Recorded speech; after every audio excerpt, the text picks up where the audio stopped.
remember how to do this bit? No. It's finally happening. Somehow we're back. It's the Unsung Podcast. I'm Mark. Say hey, Chris. I'm Chris. That's Chris. And the whole gang's back together. Alright there, guys, it's Big Dave here. Special occasion to resuscitate us. Yeah. I heard you were having some digital troubles. You needed a young'un in here to sort you right out. That's right. Brought in one of the young team. I got an A in my higher computing. It's like when my dad phones me up to ask me to install something on his phone, or like answer an email. How do you attach things to an email? I'm like, well, I've been hacked. We better get Dave in here. He's young. That's me. Thanks, Dave. Welcome back. That's nice to be in. Brought in some youthful emo music for you for this album. I can tell. You know who's another Dave that's back on the scene? Oh, well, we'll be talking about that later. Oh yeah. So we are going to also bring back the Nexus this week, because that's something we hadn't done in a wee while. Yeah. So I think we've got an honorary inclusion of David Cameron. Storming back onto the UK political scene. Yeah. So why are you storming back onto the UK podcast scene? What's your gap been for? So folks that are members of our AAA or involved in our socials in general will probably know that general listeners, really. Yeah, so basically I was the victim of cybercrime writ large. I was browsing the porn recesses of the internet, which is basically, come on, let's admit it, that's what everyone's assuming. So now I'm like, I was trying to install this kind of weird browser app. They're like, no you weren't, Chris. But I was doing something on the internet, and I invited something onto my computer that I thought had scanned and checked out okay, and it turned out it hadn't. And what has then unfolded, after the initial catastrophe, are a series of my identity and my data being compromised. For example, 2 days ago I woke up, I'd bought a holiday for 5 days in the Bahamas. Oh wow, that's pretty good. When are you going? Well, here's the thing, right? So I did manage to cancel it. I did manage to get everything sorted out. However, if I hadn't been able to get the money back, I was like, I think I'm just going to fucking go. Yeah, fuck it. Look at I'm paid for it, and there's a very good chance that somebody will walk in. You'd meet the person. Yeah. So I was like, I can maybe just do this. But yeah, so it's been testing. I'm not gonna lie. It was costly as well, and hence for everybody that contributed to the show to that end, thank you very much. It's really appreciated. Did have to invest in quite a bit of new hardware and software. And just personally as well, I took a bit of a dent in my funds, wasn't able to get everything back, but that's lesson learned. And I'm not going to mope about it, because the more I mope about it, the more I feel I'm effectively giving them. I know I'm out there on the dark web being stripped and sold for parts. That's just what's happening. But I've done my best to try and get everything back under control. I have seen that the new Argentinian president, the exciting new... Was it him? Well, no, but he, as well as getting rid of the education, culture and women offices of the government, he's expendable. Banning abortion, which is only just been legalised 3 years ago, relax gun laws, and he is also going to legalise the buying and selling of human body parts. Man, it sounds That's like a field state, isn't it? He sounds like a really excellent guy, and I'm looking forward to seeing Chris Cusack's knees for sale on the Argentinian dark web. It does sound like a good old time down there now, doesn't it? It's pretty much anything goes, like spring break. It's like the purge. Spring break meets the purge all year round. Well, Chris, I was going to say, if you did want to mope about it though, this is probably the band you would mope to. No, this isn't mopey. This is mopey as fuck. This is something else. So before we get to that, other things to cover. We, as always, have a subscription system. You can go and check that out on our Patreon, and we have some merchandise. You can go and check that out on our Etsy via our website. We do have control over all these things, by the way. Yeah. They have not been sold in the dark web. Not compromised. Although one of the first things I did was send Mark frantic messages and phone calls, just being like, kick me out of everything now. Unfortunately, by the way, it wasn't quick enough for my band. So yeah, lost some of that stuff. But anyway, so in the interim, I took myself down to London because it was my birthday. Happy birthday to me. Took myself down to London and saw Queens of the Stone Age, and was struck by two things. Great, in fact, three things. What a fucking great band in terms of what an amazing bunch of musicians who are absolutely at the peak of their powers still. Second, what a fucking unbelievable catalogue. They played for like an hour and 45 minutes, I think, and they could easily have played again for the same amount and not played any bad tunes. I mean, it really sank in how much stuff they've got to draw on. And the third thing was, what a bunch of tragic, smarmy old bastards they are. Honestly, Josh Homme is unbearably smarmy. Like, he's just a smug, swaggering prick of a man, and his patter was terrible. And I got back and I was getting these notifications from like NME and I think it was Clash Mag and stuff like that.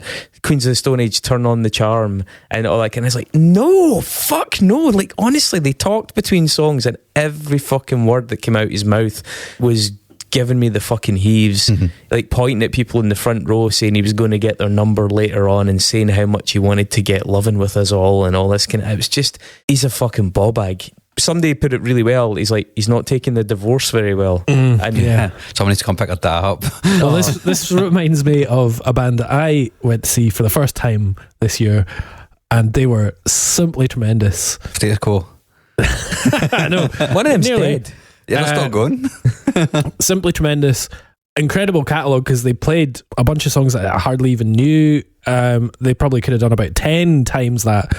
But what is their singer all about? It was Iron Maiden. Bruce Dickinson. Really? What the fuck are you talking about, son? What was he saying? What's he been on? He's just, I think it turns out that he's always been like this. He's just a twat. Yeah. Really?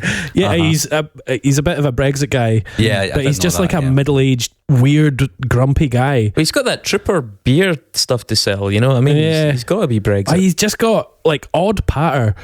So my pal, who is a Greek photographer, and she boycotted Queens of the Stone Age and, you know, the Photographers Union.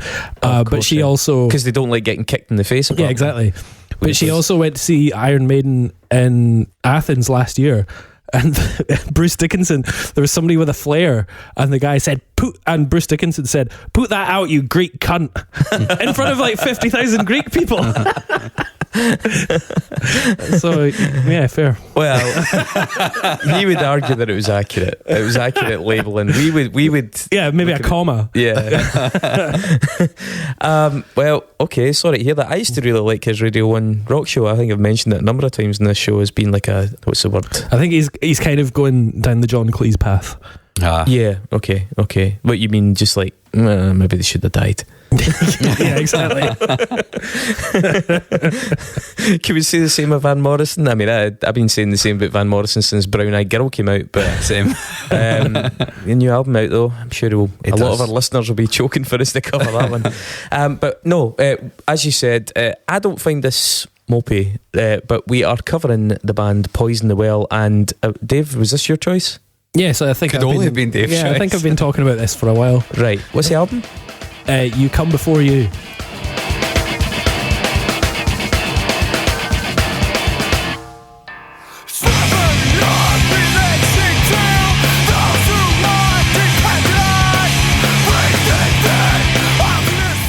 You Come Before You. Mm-hmm. Do we know what the fuck the album title is referring to? Do you need to? I don't think it was like Jeff knows. Definitely. No, I mean, I wasn't able to find it anywhere. You Come Before You. I was like, is it like sexy? I don't think it's sexy. I think they're trying to be I don't know, slightly philosophical and ponderous. Yeah, I mean, this is an era when they started leaning into their song names a bit more. I noticed that. Well, the album that we're doing is the third record, and they're leaning into a lot of things because their previous two albums were very much of a singular genre and a singular mindset, which they pioneered, of course. Yeah, I think we'll talk about this. I think they are very much peers of a lot of bands that we talk about, and have talked about previously and have covered previously. Yeah, they're definitely influenced by bands we've covered previously. Mm-hmm. Yeah. as their sound changed. One thing that did strike me is that this is very much a Crag band. We could probably have roped Crag into this episode as well. Full sex. Yeah, that could easily be one of their track titles. So That's a deep cut for fans of the pod, by the way. it's a deep cut. I don't even know what episode that is on, so if somebody can find it and let us know, you'd be a champion for us all. It's on a few of them. It became like a bit of a trademark, you know, Yeah. a catchphrase, like, don't have a cow, man. So a little bit about Poison the Well, Dave, from Miami, Florida. Yeah, I mean, I think they were originally from Coral Springs, and then they moved to Miami, which... Yes. And because I associated them with being sort of East Coasty, like Chicago, that kind of stuff, but it wasn't until we were doing this that I realised they were actually Floridians. You do have elements of that kind of northeast hardcore sound. Yeah, you certainly see who they toured with in the late 90s and early 2000s, and it was bands like Converge and Botch and Bane. You are not taking 1, 2 steps on claiming the pettiness that you claim it to left behind. This chain that you were taught to proud part of. You know, so everything from tough guy hardcore to thinking man's hardcore. To tough thinking man's hardcore. A wide palette. A palette can't really be wide, can it? Well, I suppose it could be. Depends but on wooden palette. yeah, it's not really a common saying. A broad palette. Broad palette. Yeah, that's that's a thing. better. It's better than a wide palette. Plus, wide in Scotland is just. There's a lot more going on with that word here. So they formed as Doubting Thomas in 1997. Was it Ryan Primack? He's the one guy that's been in it the entire time, and a vocalist called, is it Arye Lehrer. So I think this is basically like our high school band when they kicked off. Yep. And they added Russell Saunders and Shane Halpern. Now, a little word of a warning: if you are going to go through every band member, no, I'm not going to do that, because it's like the fucking Fall there. I know, it is. It's actually, it became like a running joke in my notes. It's and of course they got a new bassist. It's mad. It's like Spinal Tap. They I think it's a running joke in the band as well, to be fair. Yeah. But no, they then changed their name to An Acre Lost in December of 97. That's the last name they had before they became Poison the Well. So 5 albums, some EP stuff. The first EP was 1998. Distance Only Makes the Heart Grow Fonder.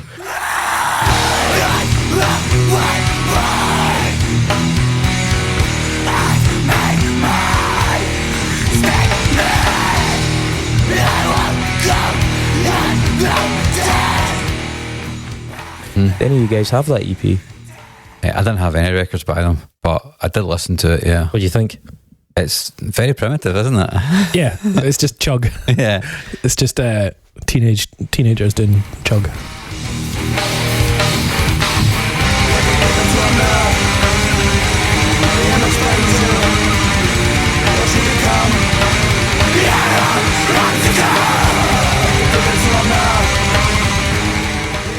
What is your recollection of them generally as a band, Mark? They never had hooks, which is something that still stands up today. They never had good hooks. Spoiler alert. Not that I don't like. I didn't like them because of that back then. I think some of the stuff's held up okay, some of it hasn't. Across all the records, yeah, I never really caught on to them because of the lack of hooks. I know Nerdy was a huge song.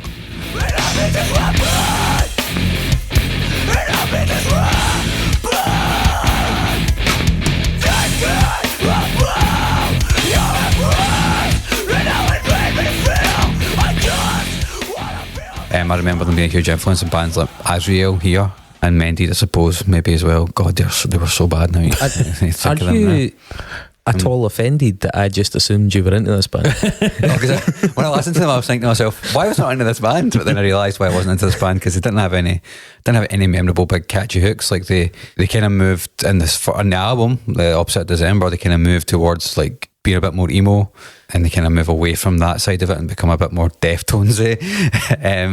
Stop throwing in all these spoilers, man. But they just never grabbed me. I know I had a few friends that were really into them, but I like a big soaring dramatic chorus, and these guys are dramatic, don't get me wrong, but they never had. Are you not a Killswitch Engage fan? Yeah, but they had way bigger choruses and better choruses and more memorable choruses in this band.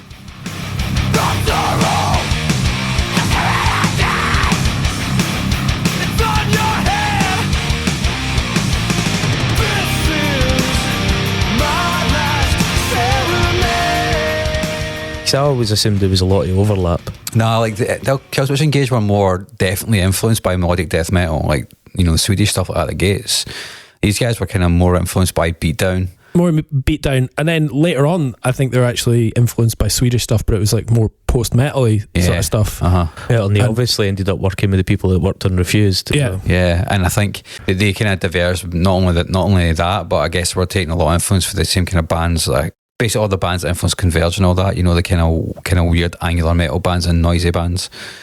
For me, Killswitch is like progenitors Unearth, who sound kind of a bit like Poison the Well. Unearth, Dave, you seen them? I think I have seen them actually. He claims self for all. Disease, transmission. He claims our soul. System will panic his slaves. The burning of gaming brings longer days. It must be taken. Yeah, Taste of Chaos or something like that. Yeah. The metal version of Taste of Chaos. Well, that's it. I think Poison the Well would do Taste of Chaos. Unearth would do Unholy Alliance. Yeah, because Unearth were kicking about around at the same time, and they were much more metal. You know, that's the kind of stuff that I can. It's funny talking about metalcore, because I mean this is these guys are more on the core side than the metal exactly. side. You get a lot of bands that were more metal-y of the metalcore, a lot of the bands that were more corey. But it's also interesting that what became known as metalcore, like post MySpace and stuff like that, was I really like metal and I really like hardcore, and then I fucking hate metalcore. Like a lot of bands took the worst bits of both. It's like tech house as well. I like techno and I like good house music, but tech house is possibly the worst music that exists. Worse than psytrance.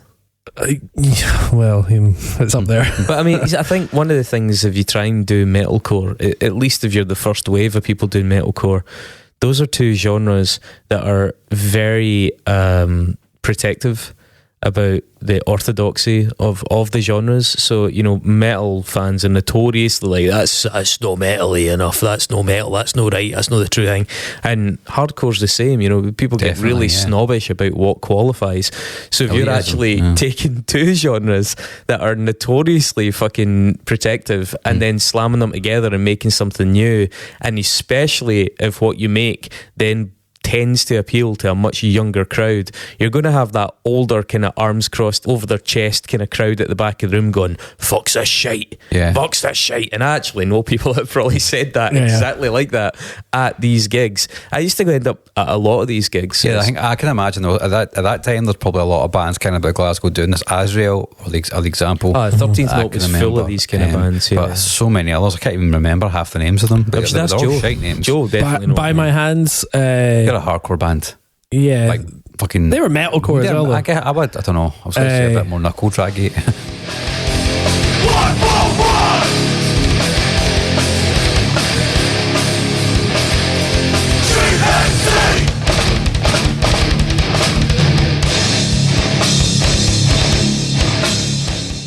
Yeah, Burn the Sunset. Fucking.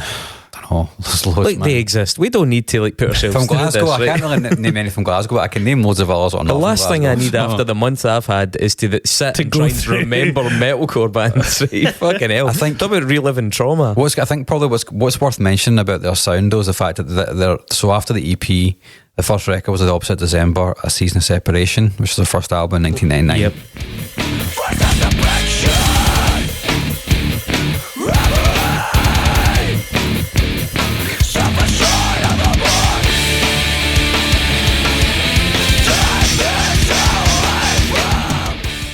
And that came out the same year as The Shape of Punk to Come, Refused.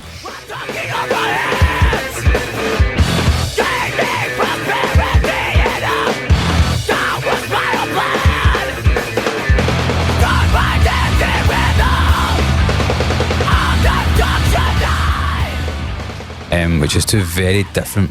I mean, metalcore wasn't even really a thing back then, so I guess they probably just saw themselves as like an emotional hardcore band, maybe. This is an interesting thing. Is it? No, maybe it's no. There you go. That's some editing on the fly. We're back, people. We're back. I was just going to say that represents two very different mentalities when it came to that music. But then again, these guys were at the coalface of what became metalcore, so it's not fair to really say that what they were doing was very within tight margins, because obviously what Refuse did with that album was try and blow the doors off of what the sound could do, whereas what they did with this with The Opposite of December, A Season of Separation, to give its full title, was actually, here's some very tight parameters we're going to operate within this, and as such it became like one of the foundational texts of that entire style of music. So those two records coming out the same year, I think, represent very different goals, you know. I think a more interesting comparison in terms of an album would be Until Your Heart Stops by Cave In.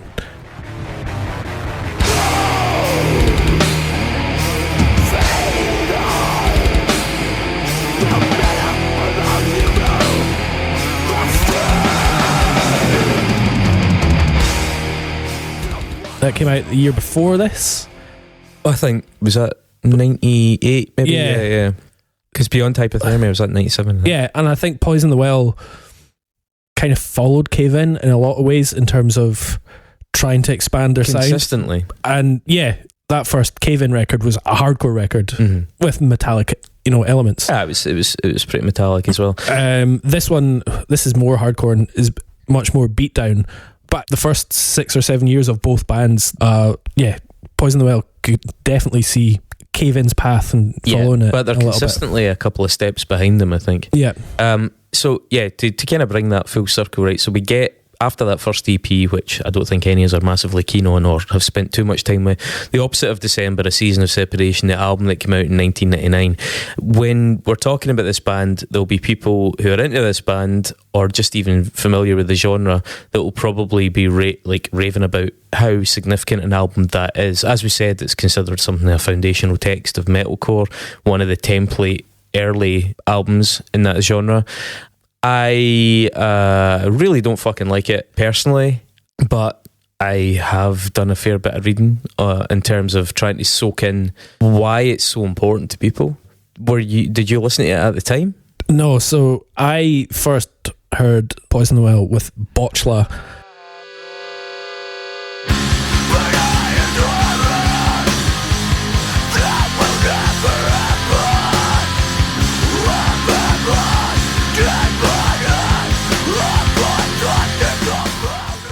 From the second record, appearing on the previously mentioned several times Casey Chaos Kerrang CD. Yeah, that's one of the ones I actually had. Yeah, so I remember getting that and hearing it and going, I really fucking like that. So that's the album I remember as well. I missed that first one. That was a great, over here I think that was a breakthrough record, Tear from the Red. Yeah, definitely. And it's also easy in hindsight. I just want to caveat my opinion on this record. It's easy to hate metalcore in hindsight. I do want to acknowledge that this was one of the first records in that genre, so to then beat it round the head with the shit that followed it isn't always very fair. It was fairly pioneering in what it was trying to do, even if the parameters are quite narrow. My old flatmate, who was just absolutely fucking obsessed with hardcore and he was straight edge and all this stuff when I met him at uni, so I'd been listening to Botchla, and I think You Come Before You had come out, but he was absolutely obsessed with Opposite of December, and he was one of these guys that knew Nerdy and had seen them in, like, I don't know, maybe the 13th Note or the Barfly, and I'd probably just watched, low res videos of them playing club shows in Florida and just go, yes, I fucking love this. Fucking Winamp. Yeah, probably. And I kind of missed it, and I remember going back, because I have to say, when I bought Botchla, I heard Botchla and then I got Tear from the Red, I was pretty disappointed with the rest of that record because I just didn't think it stood up to that song. And then I went back and listened to Opposite December, and I understood why, like, even then as an 18-year-old, younger kids would like it, because it was just like, straight to the point, chuggy bits, and it was just built for the mosh pit. It was built for a sweaty wee club of 18-year-old man shaking his head slowly. Oh, is that what the kids are listening to these days, eh? So Loudwire voted it the number 2 best metalcore album of all time. Kerrang voted it number 4 in the same category.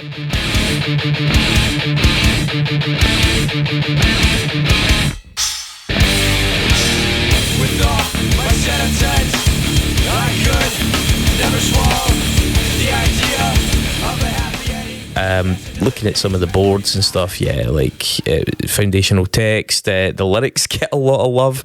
This band are wee guy music to me. I could have wee guys at the time. Oh, wow. The fucking lyrics on this album. Oh, so bad. The fact that they're getting picked out is like, here's some lyrics from the first tune. Gouge out my eyes, pestilence, lack of love binds, propagate, the strife you desire, keep me from forced self-depiction, abhorrate, self-assured I am no more, take this away from me once more, thirst for something that never existed, complacent, I am abomination, I replace, absence of malice, sew my mouth shut, the silent sound of the end, I drown in tears, all of which sounds like the track list from another metalcore album. It doesn't sound like coherent lyrics. They're not. I think there's a bit of the old metal, like the old metal kind of lyrics in there as well, like death metal stuff, where it's just like garbled phrases and words just for whatever. And there's also a fair bit of this sort of self-pity and kind of... Yeah, I mean, one of the things when I was listening back to it, I was like, this is like such... I think, what was it? Andy McCluskey, Andy Falkus used to always say, like, my special pain is greater than your special pain. That's exactly what the lyrics for these first couple of records are like. It's also vaguely misogynistic, and it's so self-pitying, and it's self-aggrandizing. It's just written by really 19-year-olds. I've heard Henry Rollins used the phrase that was it the something poet warrior. This person that has this image of themselves as being this troubled, like but hardened guy who can take on the world. And, I wrote those lyrics. Yeah. So here's another couplet here. I've lost faith in what I've been told. It's all a lie. I show true feelings, always feeling the pain. Yeah, pretty good. But in terms of being built from the pit, there were some good breakdowns in this album. There are some. I mean, it's kind of vicious in a lot of places. It just has no mids. Yeah. The production is pretty tinny. Skippy, man. No mids. The bass sounds horrible. The snare is St. Angercore. Yeah. Well, there's actually a wee bit of that at various points of their career. They did a nice thing in this. They got their ex-vocalists, the guy Lehrer and the guy called Hossein, in to do a song called Not Within Arm's Length. So they had everybody.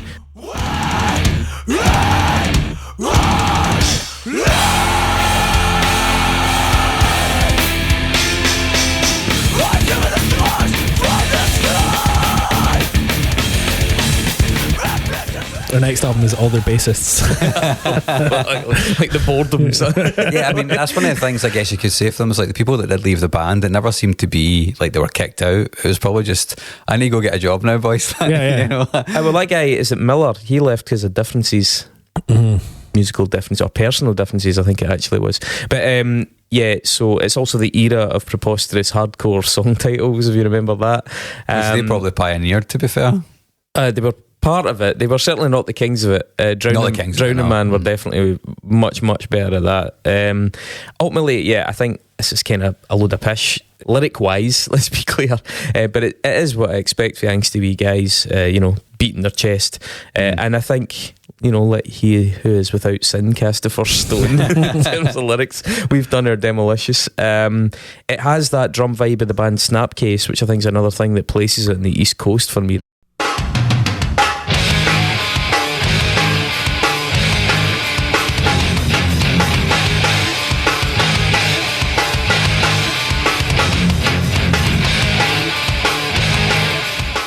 That dead tight piccolo snare also reminds me a wee bit at times of the band Vision of Disorder. Oh yeah.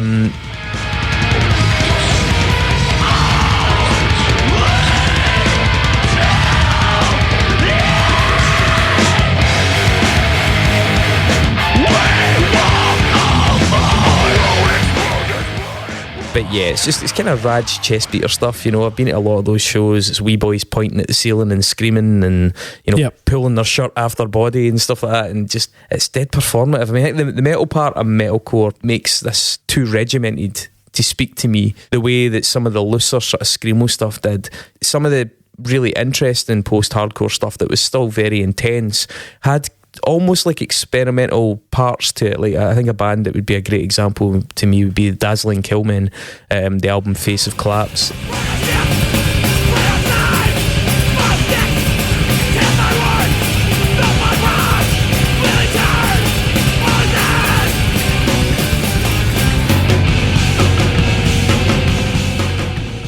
I I think that's something that we'll probably end up covering at some point. But it's got that noise rock, almost like if Sonic Youth started like an extreme hardcore band or something. It's got little bits of that in it, which I think is a lot more interesting than the metal that came into hardcore. Was very regimented. It was very like tight and claustrophobic and sort of like shiny, you know, the very sharp 90-degree angles on those riffs, you know, partly because it's so scooped, you know, it's like, well, there's like like that.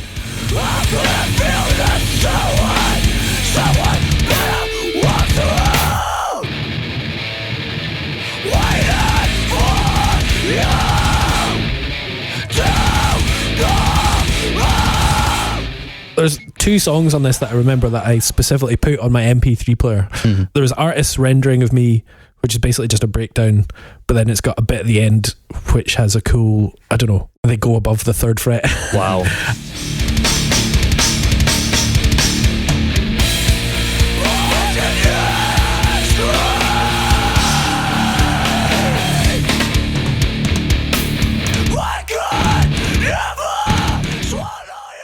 But then Mid-Air Love Message, which is maybe the last song.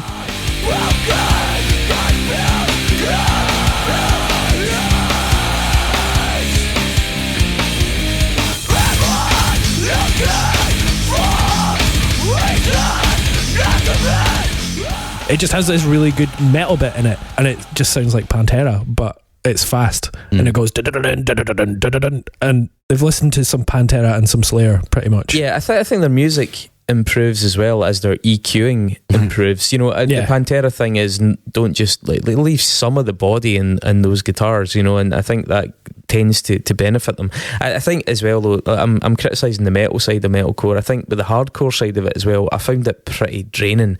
It was too macho, and the thing is, it seemed like it was a scene that was trying to sort of reform itself. There were a lot of bands out there that were coming to terms with the misogyny of that scene and the fact that it was so gender, you know, unbalanced and all these kind of things.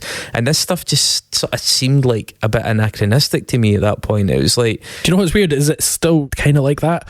I don't know if I've been here since I went, but I went to Outbreak Festival in Manchester. And like, so that's like the big hardcore. It's just full of everybody that loved this. Yeah. And Death Grips. And then they've tried Death Grips and Denzel Curry, and people were totally into that. But then the Friday night they had Converge, who were fucking amazing, obviously, because it's Converge on a massive stage and it sounded incredible, and people went mad for it. But then after Converge they put on Bane, and like, that's such an artistic step backwards. Yeah, but they knew exactly what they were doing, because they knew that 5,000 kids in that place were just going to go fucking mental to such generic bullshit hardcore. Yeah, and also it's kind of a nod to the old guard, isn't it? It's like, even for Converge, they were like, you know, they grew up on Bane. Yeah, so exactly. Are Bane not in their farewell tour as well? I think they're done. Yeah, possibly. I put them in the same category as Botch and Converge in terms of influence on this record, for sure. Obviously they're not as weird and as angular and as challenging as those two bands, but they definitely, all these bands were pushing hardcore and metal in different directions. I have no doubt they would have played a lot of shows together and would have been a lot of the same bills in this era, and probably maybe on Tear from the Red era as well. You keep saying Tear from the Red, it's not Tear from the Red. It's Tear, isn't it? Is it Tear? This is one of the problems with English, right? That we don't have it anywhere. I think because of the emo element, I'm saying Tear from the Red. I always said Tear because I was the cover's got a sort of slight tear across it, and it's Well, we could just say it in English accent and then you'll know. Tear from Red. Tear from Red. Tear from Red. So around about this time, 2001, they toured with Candiria and Cryptopsy.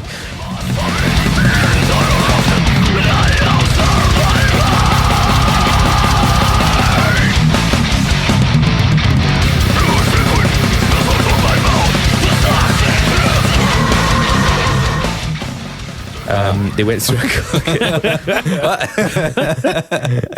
a couple of bass players, as they do. February 2001, they did a split with A New Kind of Saint, which included Poison the Well covering Today by Smashing Pumpkins.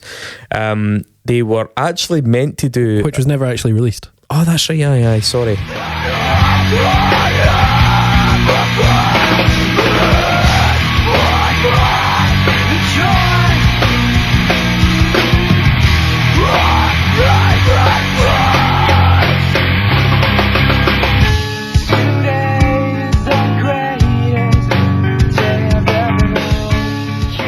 because he later did another Smashing Pumpkins cover of Soma for that tribute album, The Killer in You. And crawl back to you.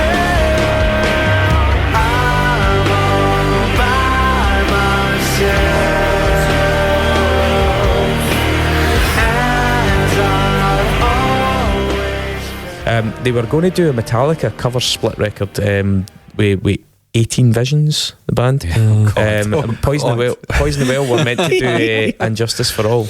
That was going to be their track. Yeah. That would probably suit them. They could have done that, pretty much. What would 18 Because they just took that bit and made that an album, basically. What would 18 Visions have done? It's weird to think they were around about the same time, because They toured, and I think they even shared a bassist, funnily enough. But 18 Visions, oh my God. Myself from feeling low. I don't know why lies know my name and lies I show. I don't know why I wanna stop myself from feeling low. Like, yeah. Well, we talk about metalcore, but it's funny. They're like that. I don't know anything about this band. I'm playing off your facial Their first expressions. record, no, maybe it's their second record. Is it the purple one, Visions? Is that the one? Which Visions. That's like It's kind of a guilty pleasure of mine because I quite like some of the melodies in it. It's but if very you're emo and if you're dramatic. talking about terrible lyrics, Yeah. oh my God, they are so fucking. 18 Visions are hilarious. As the person that edits this podcast, I'm going to find this out. Huh? They were on. Yeah. They were on Trustkill with Right. Poison the Well. Yes, Yeah. yes. I think the guy, one of the guys for 18 Visions, is still friends with the guy who ran Trustkill Records. Well, let's get to that because Tear from the Red Tear from Fred. and came out in 2002 on Trustkill Records, and I believe there's some controversy around about that label. That is correct. Yeah. Do tell. So basically, Trustkill was like a little microcosm of this kind of scene at the time. There was loads of really well-known bands from the scene that were on it. You had Hopes Fall, who were ostensibly a Christian band, but they were kind of doing really kind of, actually at the time, really interesting post-hardcore stuff. Punch out back in your place. What 1,000 miles to find out when you're empty. You had bands like Bleeding Through, who kind of took the metal edge of Poison the Well and sort of pushed it really into the closer to the metalcore side of metal. It's just, I can't remember. There's like one song of theirs I really like, but I can't remember the name of it. That's how long it's been still listening to. Don't feel like you have to. And then you had bands like Throwdown and Terror and stuff that were on the label as well. So yeah, basically the guy who run it, was a guy called Josh Graybell. And yeah, he essentially, according to people like Guys in Hope, like the guy in Hope Fall, the guys in Poison the Well, guys in It Dies Today, and Walls of Jericho and all that, basically say that he fucked them out of money. I think Hope's Fall said it was like 20 grand, but that was hopeful. Yeah, he later went on to claim that it was because he got into a distribution deal, which basically meant he was making no money and couldn't pay any of the bands, and then had to wrap the record label up in 2007, sorry. So he disagrees. Yeah, I mean, he does, but I think, time seems to have been quite favourable to him. He's been interviewed about the record label quite a lot. He's been quite open and honest about what happened. I remember at the time, loads of people saying, fuck this guy, Trustkill, like pure, like fucking bands out of money and basically been horrible. Early experiment in cancellation. Yeah, pretty much. But there's a Trustkill record label Twitter account, which he still runs, and he's full of banter on it, so I think... And Twitter is nothing if not a sign of quality. Of course, yeah. I thought that he was just a bad dude, but I think maybe he's right. I think maybe he just got into a bad situation because the label was getting big. All these bands were exploding, not just Poison the Well, but Terror and It Dies Today, Memphis May Fire were all getting huge and then fucking off onto much bigger labels because of the exposure and stuff that Trustkill had given them. There were a few of these bands wrote songs about him. Yes, that is true. Like I think It Dies Today on their song Harlots, Thieves and Fakes. They have a lyric, when trust is killed, you'll only have yourself to blame. Goodness me. I know. That cuts deep. It really does. Oh, who's the harlot in that story? Oh, who knows? It Dies Today, that's another Multiple harlots. I saw It Dies Today support somebody in the garage, and they're really bad as well. Yeah, jokes on them. But to give him his due, I suppose, a quote from an interview he did in 2013 with Sound Crave magazine. He says, I had to walk away from Trustkill. I got into a distribution deal that when I signed made sense to everybody involved back in 2007. Fast forward a few years and there was a whole new regime at my distribution company that didn't necessarily like my deal. The business was in a downward spiral, and then there was a recession and they wouldn't let me out the deal and they just stopped paying me. So he's passed the buck. Yeah. I think he owes a lot of money, but he's also maybe owed some money. But he probably fucked over more people than, who knows. Who'd have thought somebody wasn't getting rich in the music industry around about 2000? It's interesting. What's really interesting, right, though, is to see a Wikipedia controversies tab from a metalcore era, 2005 to 2010, and it doesn't include sexual assault. Didn't it? He probably didn't have the time. I mean, well, wait a minute. There was mention of harlots in that. Those oh yeah, that's true. Yeah, maybe there's someone missing here. A secret level in that Wikipedia that's got all the juicy stuff. Tear from the Rid, comparatively poorly thought of by many of the fans, leading a bit more alternative post-hardcore, I think, as they maybe try to expand their sound and thus the potential fan base a bit.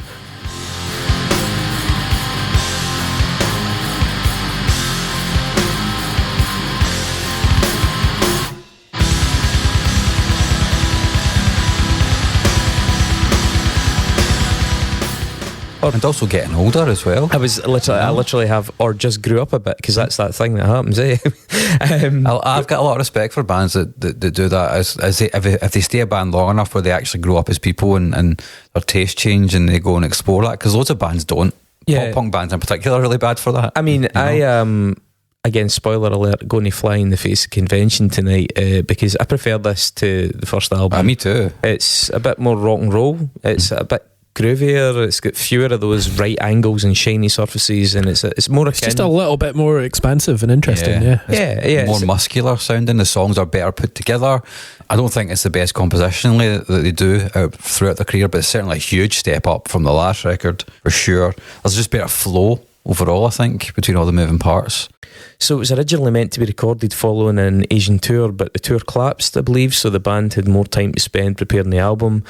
Jacob Bannon was originally mooted to do the artwork, but he didn't in the end. The artwork, I don't know, I was trying to decide, is the artwork quite forgettable or is it actually quite effective? Because I do remember seeing it. I just don't think when I look at it that it's particularly great, yet I can clearly recall it, so perhaps that's effective. Did they re-release it with Jacob's artwork? No, I think it was another musician that did that red and orangey yellow thing with the bird on it. They did a re-release of both the first and second album at the same time with different artwork. Man, that'd be a slap in the face for the guy that did the original artwork though, wouldn't it? Yeah, well, I think Jacob Bannon did the first record's artwork because it looked, well, I don't know if he did for sure. It's probably on the internet somewhere, but it looks like his style. The first one looks like just an AI. You were like, give me a metalcore album cover. The album was originally meant to drop on Valentine's Day, but the label pushed it back by 5 days. Oh, god damn it. Yeah. Don't they realise how many feelings went into this record? Apparently not, man. Apparently not. That could be an argument for Tear from the Red. Yeah. It began to take off commercially from March or April of that year, and the major labels became quite interested. Trustkill were not happy about that because, as you say, a lot of bands were leaving them to go into these bigger deals, and they were trying to secure these bands onto to deals to keep hold of them, and it just wasn't really happening. I guess if you want to say one thing about Josh, I guess he must have had a really good eye for bands, because a lot of them did move on to do much bigger things. Guess what happened in May of that year? They got a new bassist. Shocker. You know, the thing is, it's like at this point, were they sure that he'd actually got rid of the old bassist? So there's so many of them. It's like, man, did we break up with him? I can't actually remember if we actually remembered to break up with him. But he'd still be turning up to practice. A couple of the songs in it that stood out for me. Number 5, Moments Over Exaggerate.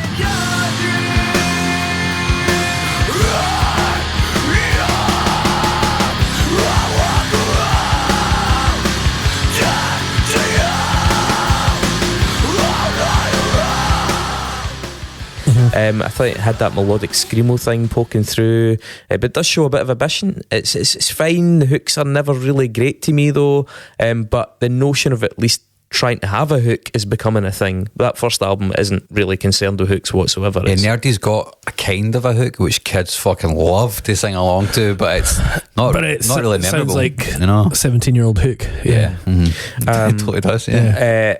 We spoke about this by text. Track 6, the bad acoustic song. Horns and Tails. Yeah, when a hardcore band has an acoustic moment. on Metal Heartbreaker.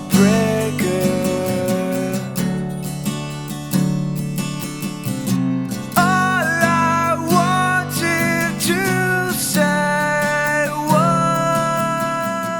was, I mean, I have been to many of these shows over the years. I've seen enough of these tunes attempted live by this kind of band to know that not once was this song ever fucking sung in tune live. Like, especially not after the first chunk of a set where their throat Voice shredding. shredded, yeah. And then he's trying to like nail these high notes. I mean, this is just a procession of missed notes, and that thing where they pull away from the mic because they're like, and I will. Like, because they can't get to it. It's corny. The song's generally just bollocks. It takes me back to that really weird, excruciating feeling I got during these sets when somebody started doing something like this. It was very vivid fucking bit of like physical fucking trauma that I, like, oh god, when's this one fucking finished? But at least they've gone from just doing beatdown to going, let's do an acoustic song, guys. So they are showing, progression. You start to hear some Deftones influence in this one for sure. Like some of the vocal in Botchler is the melodic vocals are very Chino Marino.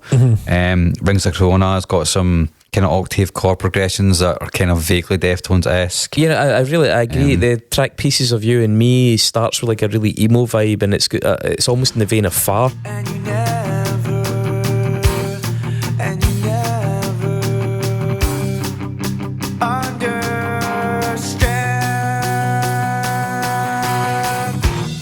when you always.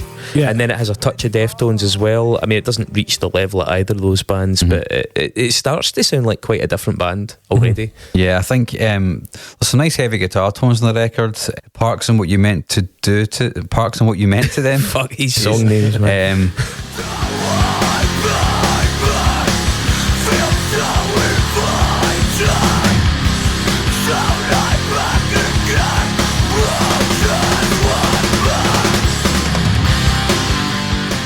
That's got a melodic passage right at the start which kind of pertains to what would come in the next record, and they kind of expand on that idea for the rest of their career after this, which isn't very many records.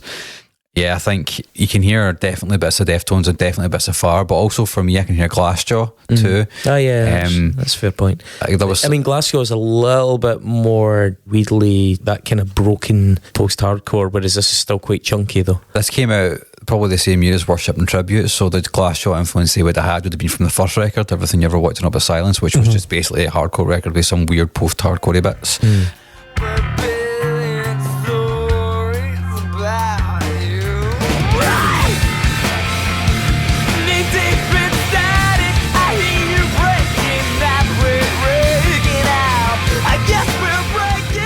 And also has some of the worst lyrics ever written by any human being. Yeah, that's true. It's funny that a lot of these, when we were that age, we were like, oh god, these lyrics mean so much, just because they're like vague and have some long words in them. I mean, like Biffy Clyro are a classic. I think Glassjaw's really interesting because classic what? They've only done 3 records. They've only released 3 albums and I think 3 EPs. The first record, Everything You Ever Walked in About Silence, is a case study in misogyny, right? 100%. And even Darryl even realised that after they released it. And Worship and Tribute is an apology for the record that came fucking before. You know what I mean? So like that's like the amount that he'd grown. He's like so angry at his ex who cheated on him, and then he's like, oh shit, I should not have done a whole record about that. What the fuck am I thinking?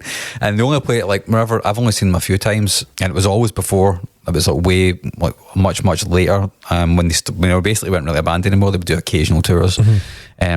Far be it for me to make things too heavy, right? But the scene was fucking rife with that at the time.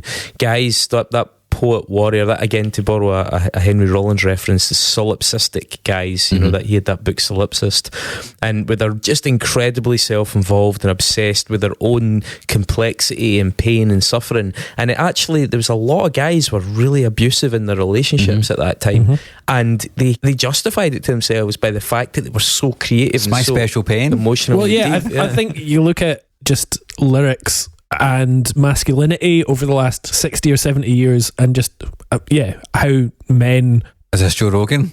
No, but just how men put their feelings out there. And you know, late 90s, early 2000s, people were talking about therapy and stuff like that, and it was for the first time men were allowed to be emotional, but they hadn't got to the point where you weren't allowed to be a dick about it. Yeah. Like they were Couldn't articulate just being they were being very self-obsessed, and like the therapy wasn't about anybody else, it was purely about them. There was also a point where young women were more consistently told that they didn't have to accept that, and I think a lot of these guys got away with it literally to the extent of being quite physically violent with their partners, because the partners were like, well, it's because he's deep and he feels things too strongly. There wasn't good enough messaging for a lot of people that you don't. And I think that happened, you know, at the highest level of like big bands, but it also happened in every local scene in Scotland. Yeah, you know, I know so many people from like mid 2000s Glasgow that are cunts. You know, were really bad people. That's the thing. There were guys slapping their girlfriends in bands, and it was somewhat frowned upon, but not to the extent that it's now frowned upon. I mean, nowadays that would be like, right, get the fuck off the scene, get a new guitarist, we're not playing with him.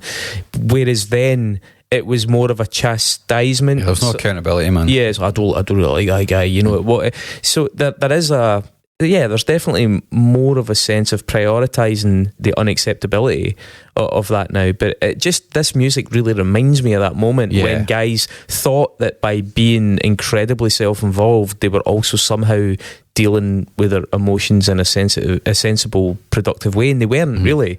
They were just really like wallowing in them. And these lyrics are fucking... That's why they seemed... I mean, we're all guilty of it to some extent. I was guilty of it as well, absolutely. And it's like, that's why they seem profound to us, because like, oh, we're in touch with our feelings. It's like, it's not the same thing though. It's more complicated than that. I didn't actually start playing in bands till I was a bit older, so I never played in a band, anything like this, even though I liked some of the music. One thing I was going to say is that some record labels were really savvy about the way they marketed these bands as well. So bands like 18 Visions, for example, had that kind of, you know, the skinny jeans and the big fringes, and was basically marketed to women or girls, and they would come to the shows, and that would make that band huge, right? And that would just happen.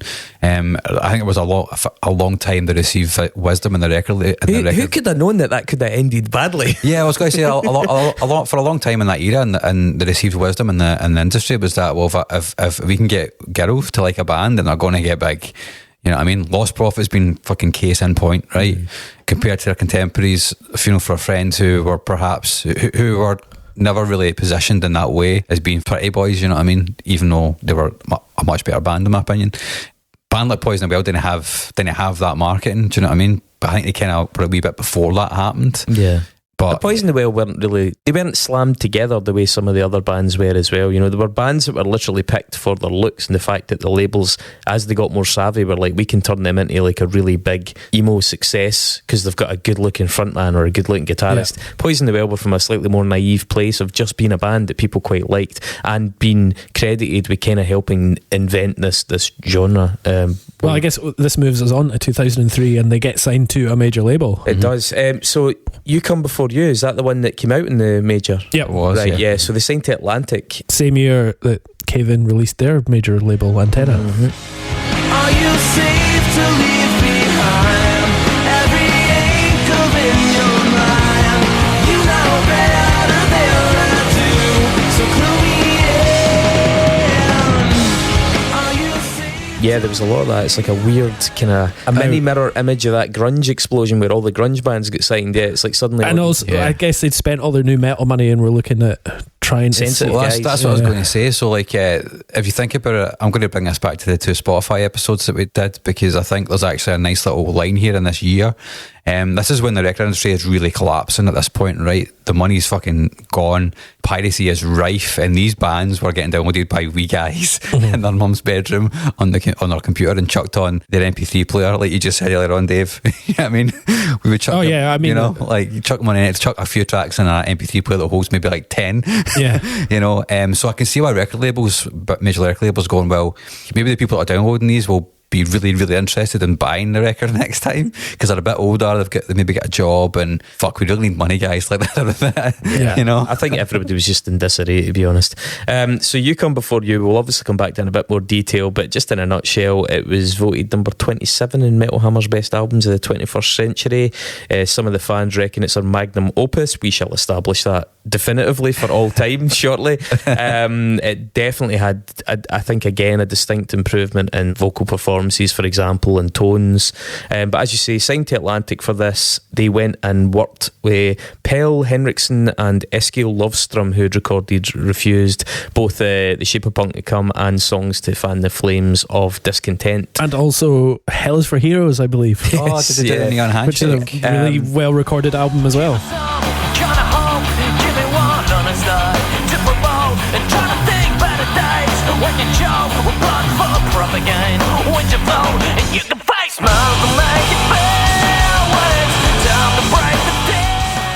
Yeah, so it kind of shows a bit of ambition though as well, and also a bit of an attempt at something different, like they were trying to cross over or at least expand. They began an 18-month touring cycle around the world after completing that album. I saw them on that tour. They supported Dillinger Escape Plan and the FL Duath were the openers. FL Duath. A French jazz metal band. Wow.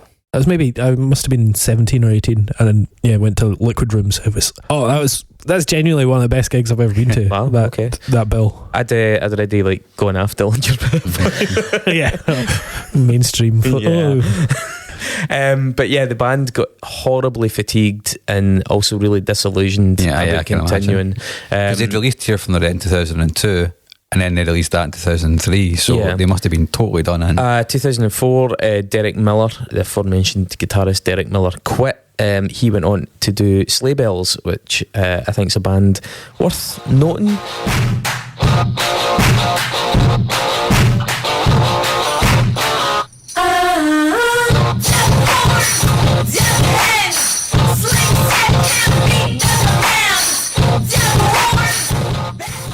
First album certainly is like potentially a candidate for this show. That's a cool, interesting album. An interesting thing where it's like noise pop, like industrial metallic noise pop, metal indie. Mark, have you listened to Sleigh Bells? Yeah, yeah. So the song Comeback Head is that one.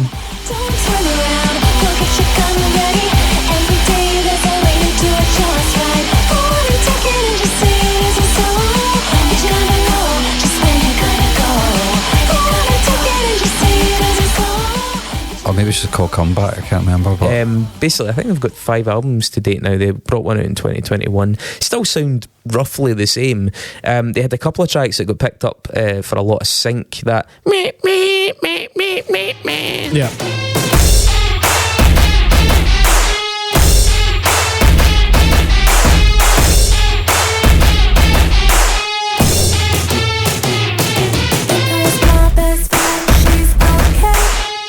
that one.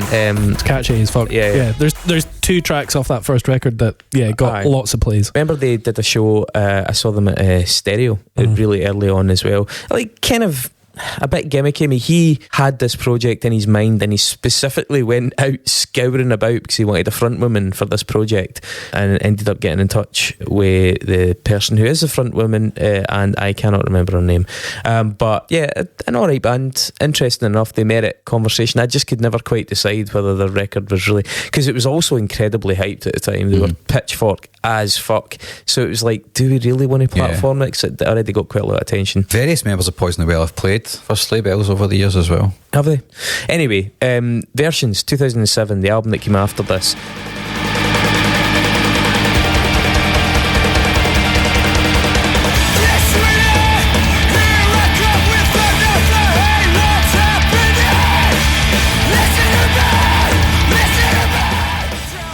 New guitarist Jason Boyer came in 2005 and he was involved in the work and the run up to that record. In 2005 they also parted ways with Atlantic over creative differences, the direction that the band was going in. Atlantic had allowed the band full creative control but didn't like the direction they were taking. The band have suggested at this point that Deftones and Converge were having a growing influence on their sound. I mean, in this record, the songwriting, as far as I can make out for fan forums and things, is seen as being a bit inferior to You Come Before You, and it certainly lacks like the all-out intensity of the earlier 2 records. So for a lot of people, it came up short in both departments. Yeah, they tried a lot of like country stuff. Yeah, those stylings in it, slide guitar and stuff. Yeah, there's a little bit. There's some like vaudeville vibes going on. There's horns on it as well. Organ in it, yeah.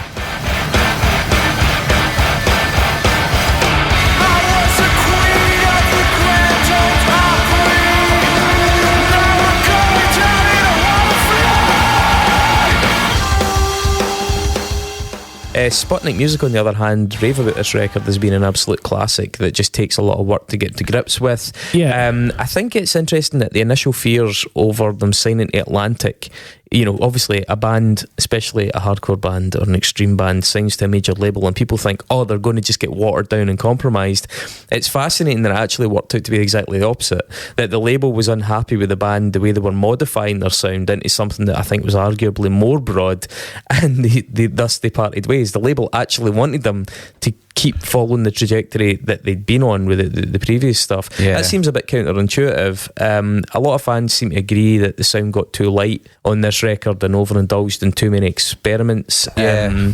I mean, we're Poison the Well, a band that were expected to know their lane and stay in it. I guess maybe. I'm just going to do a massive mic drop here though and say, but funnily enough, this is their best record. I think this is the alternate universe version of You Come Before You. You know, I think this is probably, if the record label wanted them to be a kind of more palatable band, this is probably the record they would have made. So I think you're probably right on the money when you say this feels as though it's the other way around. I think there's a lot of really good things in this record. I think it's it's got a lot of unorthodox instruments on it, quote unquote unorthodox. But they're good at it. They are good at it. It feels like country metalcore to me. It reminds me of Murder by Death. Remember that band? Mm-hmm. I do like that. When it came out, I enjoyed it. To me, I don't know. These last two records, I like Tropic Rot as well, but I just can't grasp them. And I think this maybe goes back to you, Mark. I think what maybe these two records lack when they need it more is hooks. Mm-hmm. I don't really think there's that many hooks on Versions. I think Versions is I think it's a nice sounding record. It's a nice sounding record, but it's much more ambitious. It goes more in the direction of bands like Cave In, and I do think for me it has more hooks than the other stuff, but I will qualify that by saying that the hooks aren't as good as one like Cave In. They don't get as high as that, but the fact that they're going in that direction to me is much, much more interesting and appealing and memorable. I mean, a couple of highlights, just a couple. The first one, Letter Thing, the opening track. That's a ripper, man. Yeah, Mm-hmm. that has some of the straight ahead charging hardcore energy that Converge had on All We Love We Leave Behind.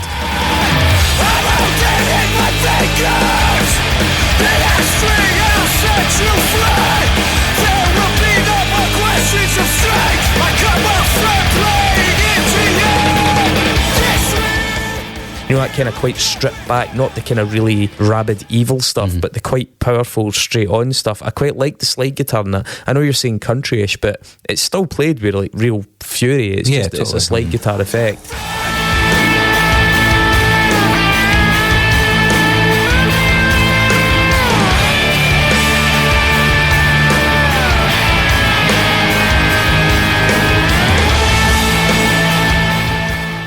I also really prefer the pitch of his vocal here. It's like a slightly higher pitch. It's a bit like when Jacob Bannon does that clearer thing that he does rather than the pure snarly black metal thing. It's aggressive, but it's not overly comedic or butch or cliched. I just think it's a really nice pitch for his vocal. It's really easy to listen to. The third one, Nagaina.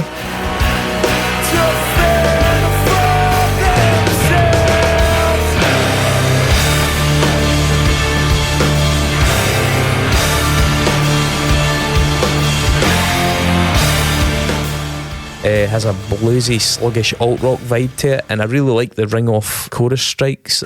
And the sixth one, Slow Good Morning.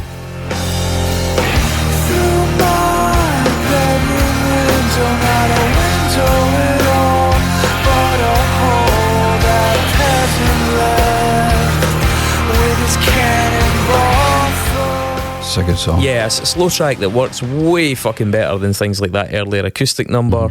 It's got big Cave In flavours, as I say, even if it doesn't maybe quite, you know, reach the heights of a band like Cave In. But I really enjoy the approach, and as I say, I think they're actually quite good at what they're doing in this one.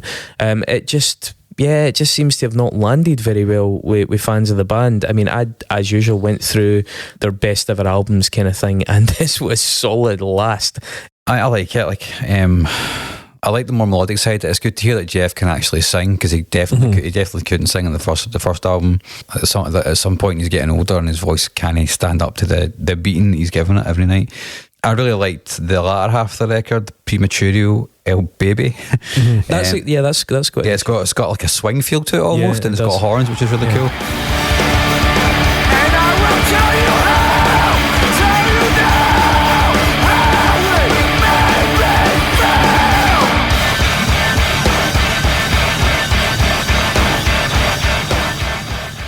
me Feels like Every Time I Die in places with that kind of almost southern feel. That's a country thing coming in, I suppose. They slowly get a lot groovier. Yeah. Yeah. Riverside is legitimately a cowboy song. The First Day of My Second Life does really interesting things with slide guitar and the melodic vocal. It's quite abrasive without being really heavy, which is what I like about it.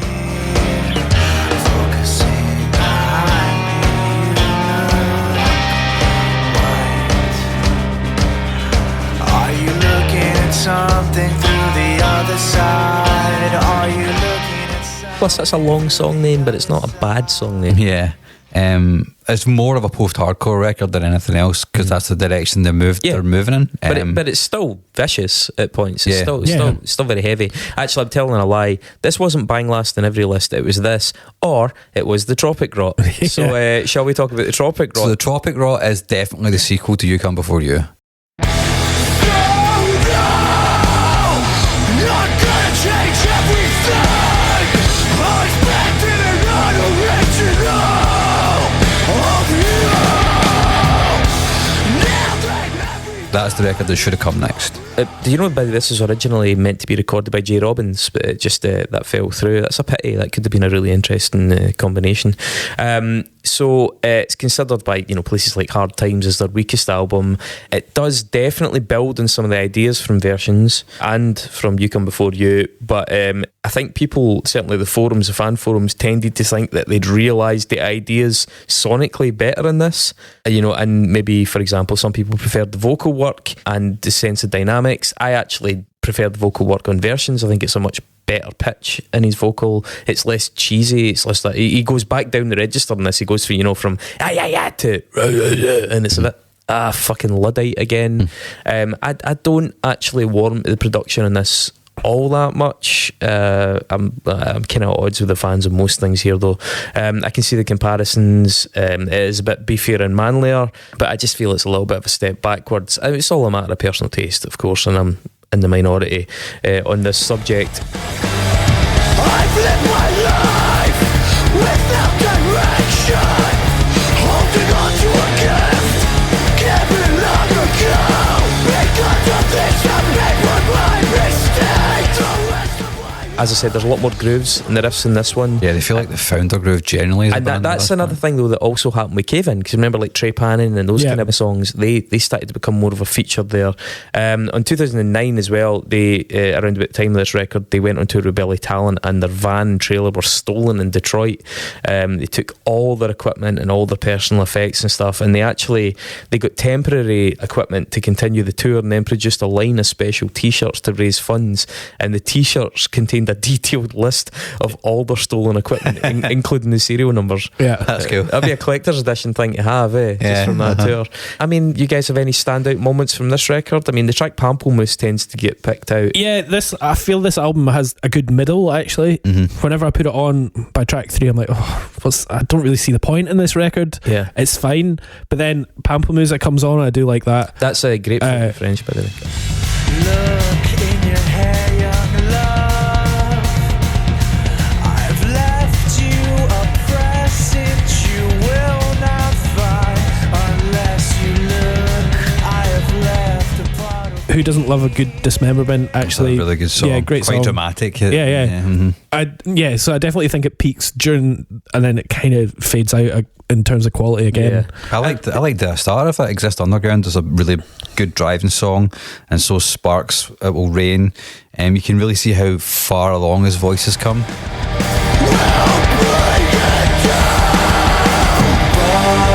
Butterflies nest in my body as I wait for it. Antarctica Antarctica Inside of Me towards the end has got a really interesting melodic section that goes into a slow D beat, which I think sounds a bit like Converge, but a bit less dissonant. The Pamplemousse track, I think, has some of that Stephen Brodsky blues approach to the vocals, where he slides into the vocal notes, rather than just hitting them the way a young guy would. He started to kind of play with his voice, and he glides into things.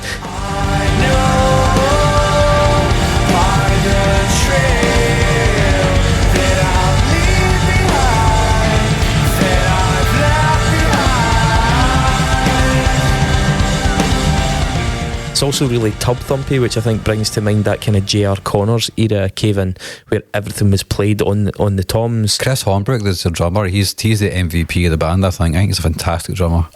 He has more room to work on this record. Antarctica Inside Me, the one you mentioned, kind of underlines my point, because I think it's got that kind of drum roll motif all the way through the verse, which is also quite Cave In.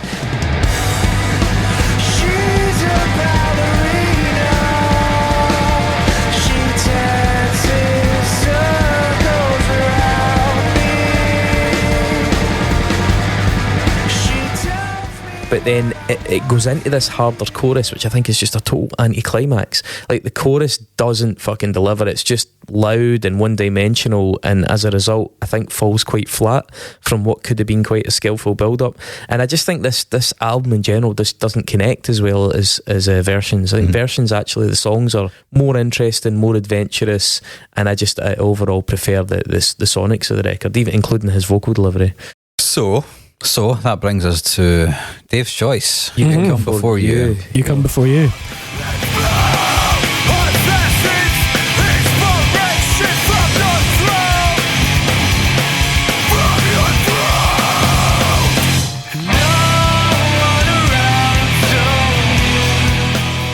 So for me, I think it just hits the sweet spot. I think it's bang in the middle of their discography, and it's bang in the middle of Goldilocks zone. Yeah, totally, for me. And like, maybe you're coming to them pretty fresh.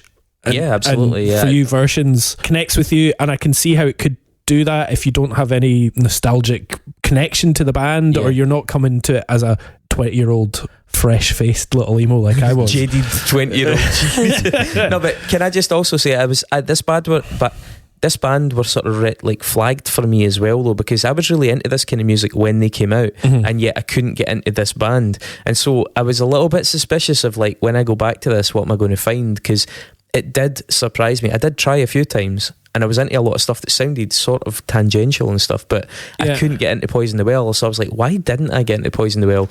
And having listened to it now, especially around about the era of the first three albums, I kind of understand why I didn't get into them, and I didn't even bother listening to the fourth. And funnily enough, that's probably the one that could have got me into them. Yeah, no, for me, when You Come Before You came out, it was just, well, first of all, it sounded so much better. Like, the production, it's like so clear. There's actual panning on it. The guitars sound fucking great. First track, Ghost Chant.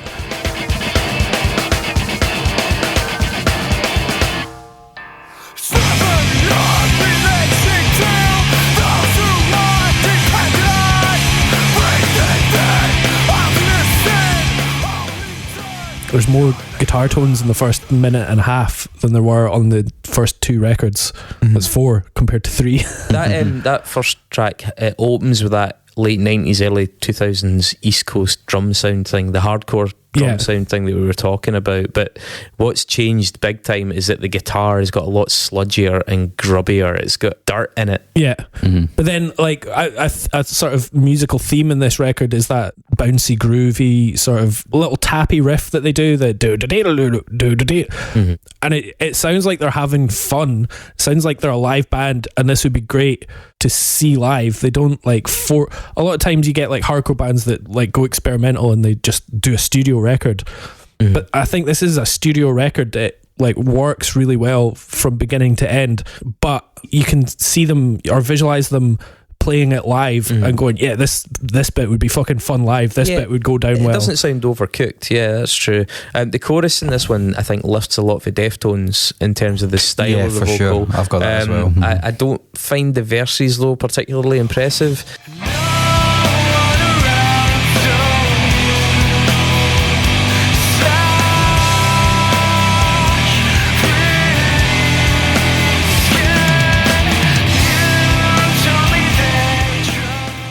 The middle 8 though is that big cave-in delay thing. I mean, it's really wears its fucking like colours on its sleeve there.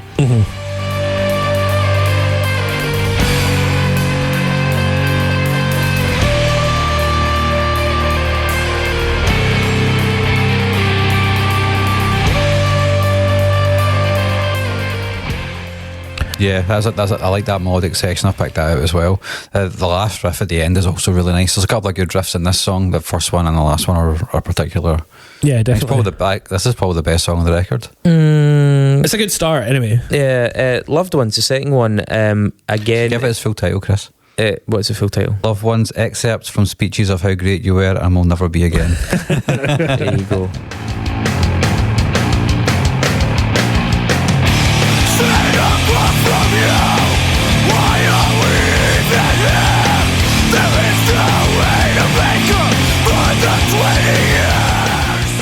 Initially I was a fan of that grotty bass tone, and the riff is nice and direct in this one. The guitar tone, especially on this, but also like just on these first 3 songs, I'm like, oh, that sounds more like Cult of Luna than Converge.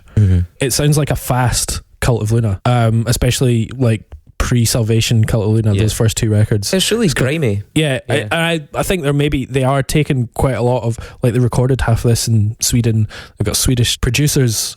Like, to me, this record sounds like a Scandinavian record more than an American record, weirdly enough. Yeah, I can see that.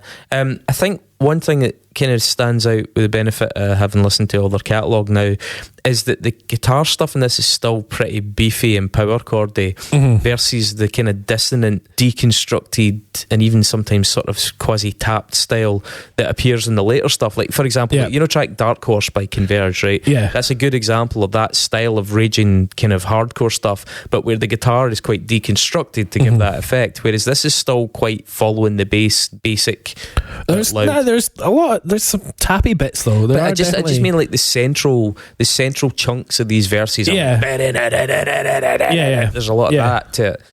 His voice is pretty good, and his voice has got a different dynamic compared to the last 2 records. It sounds like it's on the verge of breaking, like a really kind of screamo.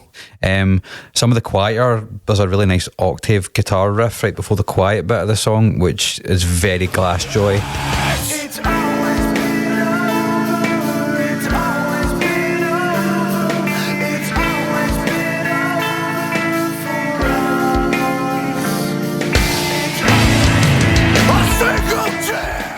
There's a lot of the octave chords that they use, or the sort of progressions they use in the octave chords here, sound like early Glassjaw. Then for Bandaged Iris,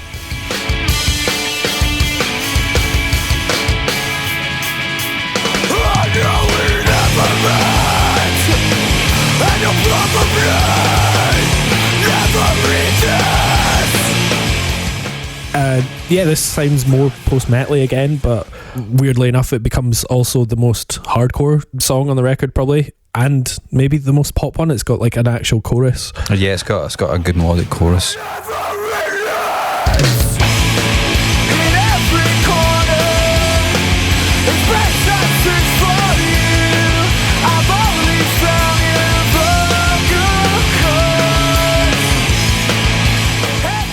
Yeah, so it's like maybe the song that looks backwards most in terms of what they used to be. Yeah, I mean, I could imagine it being recorded with a slightly lighter touch because it's got a sort of brown sounding guitar. I don't mean that to be totally dismissive, but it's still, the guitar is a bit cronky in this, and I think I could imagine this song done slightly cleaner. Yeah. But then I love anything with that little harmonic slide that they do. Yeah, that's just a sound that I enjoy. And then Meeting Again. At times I might think I need the rest, but who would wanna go back there? Oh, it's clean guitar, and you're like, oh shit, are they going to do an acoustic song? Yeah, it's kind of wavy at the start, isn't it? Yeah, but then, no, it's a good change of pace after the last 3 songs being quite rapid, you know? Yeah, you couldn't just do that for 11 tracks, and it's kind of woozy and a bit dreamy, and then it builds up to chunky, big... It's very Deftones, that bit. Yeah, absolutely.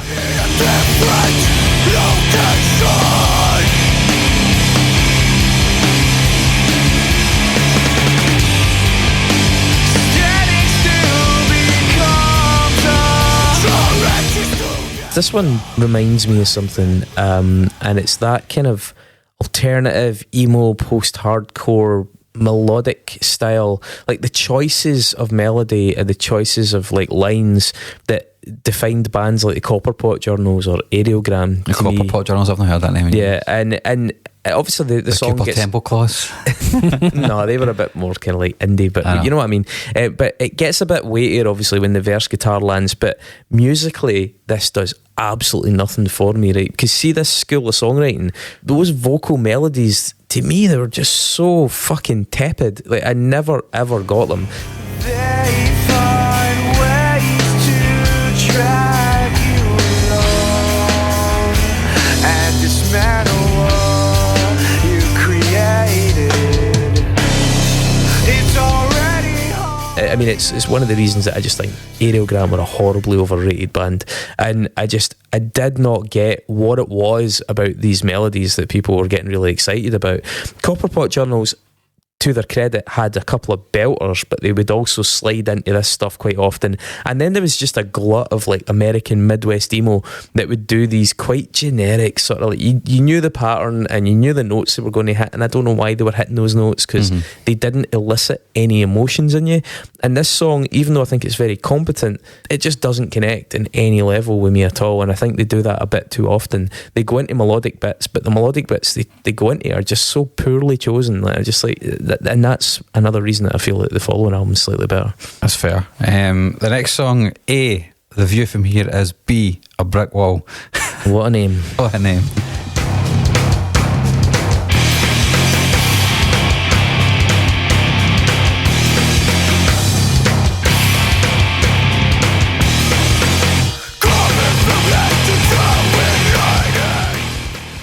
I like the drums on this. Yeah, this is a sort of big pitching, urgent bass. It's like an extreme hardcore version of Melvin's, because it does this really juddering, awkward stop-start.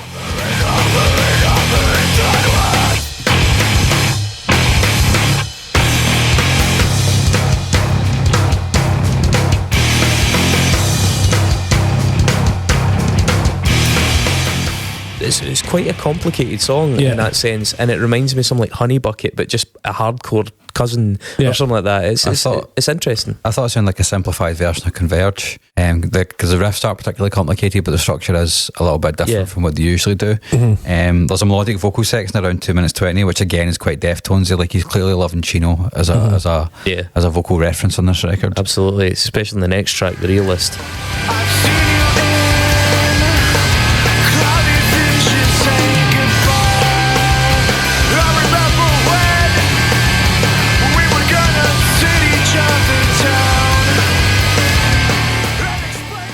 That breathy mid-range vocal thing. The bass one's actually quite cool in the intro of this. There's kind of fuzzy bass they've got. It feels like a natural continuation of the last song.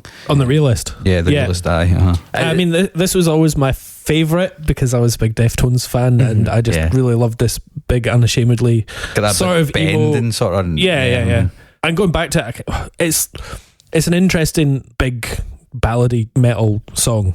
I don't know. I know exactly what you mean that, because like the Deftones do that. Like they do like heavy songs which feel like ballads because of the pace and the fact that there's like slabs of guitar. You know what's weird? I've Quiet and Drive. I've DJ'd a few weddings over the last couple of years, and people really want Be Quiet and Drive. Yeah. And it's usually women in their late 30s want Be Quiet and Drive on. Yeah. And you're like, oh, that's interesting. That wouldn't have happened 20 years ago. There's a gushiness to it, but it's just very maximalist. Yeah. This one, again, I just think the chorus is really whatever. It's that I don't relate to the melodic choices that are made in the chorus. It's very of its time, this tune.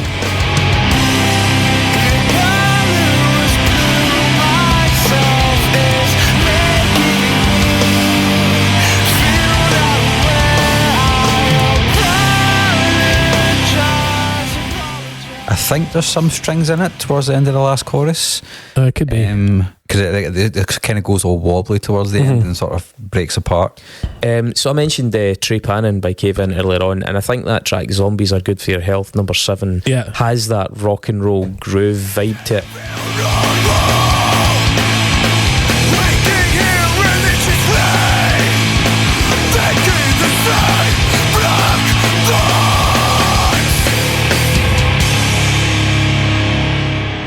Yeah, big bouncy sort of.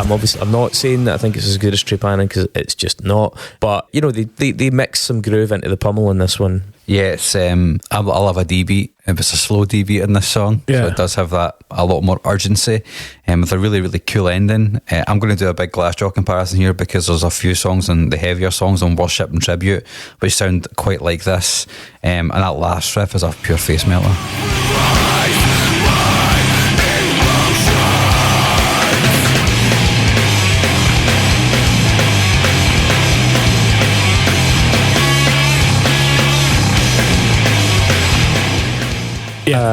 The opinionated are so opinionated. I feel personally attacked by that title. It's just don't have an opinion on it then. It's just a little woozy break. Yeah, it's just a thing, isn't it?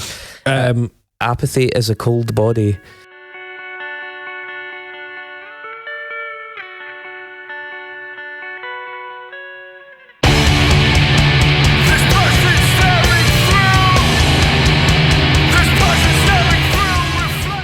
Yeah, it's another one of the slower ones. Really good drum pattern in it. I really like the textures in this.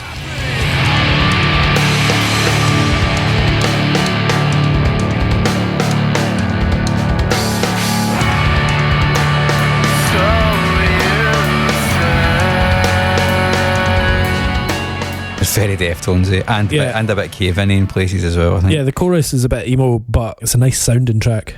It's kind of vibey, you know, which they kind of experimented with in Tear from the Red. Yeah, I think this record overall, they definitely allow you to sort of indulge in some atmosphere rather than just be like hit you over the head with a breakdown. Yeah, they go for something a bit more epic. There's a lot more dynamics in it. I think that might be quite commendable though, but when you think about the length of time between the last record and the touring cycle and recording and releasing this is like a year later, and they've suddenly become much better band. Yeah. It sounds like the end of the world.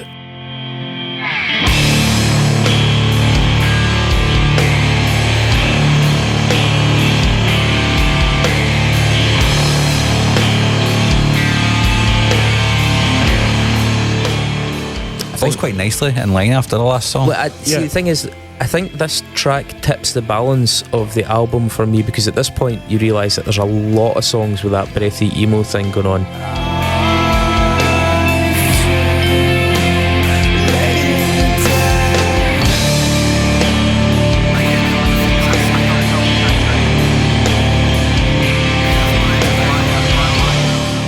And I'd initially expected this to be a heavier album with moments of that, and actually what it turns out to be is a lot of that. Yeah. And I think that was a surprise to me, because there's a good number of tracks now that are actually built around these quite Chino Moreno sort of style singing parts. Yeah, it feels like they're kind of starting to branch off of metalcore on this song. Yeah, there's lots of like nice wee sort of, there's woodly bits and there's glimmery bits and there's you can hear how Versions falls quite nicely in line after this, because you can see they're trying to push the sonic palette in different ways. They don't hold that momentum for the rest of the record, because it does amp up again towards the end. Yeah, well, I think Pleasant Bullet, the next one's really well placed, because it gets us back into violent country.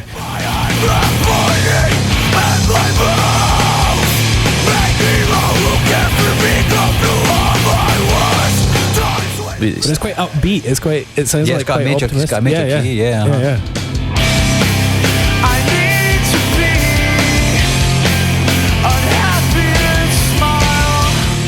It's still a bit thuggish though, you know. It's very immediate. I think is the kind of the real key. Aggressively optimistic. It slaps you in the face. There you go. Aggressively optimistic. It's a welcome arrival. I don't think it's the most inventive, but I think it's well judged in terms of like what your audience needs at that point. And Crystal Lake is the last song. It's a big heavy outro. Some really nice riffs on it actually.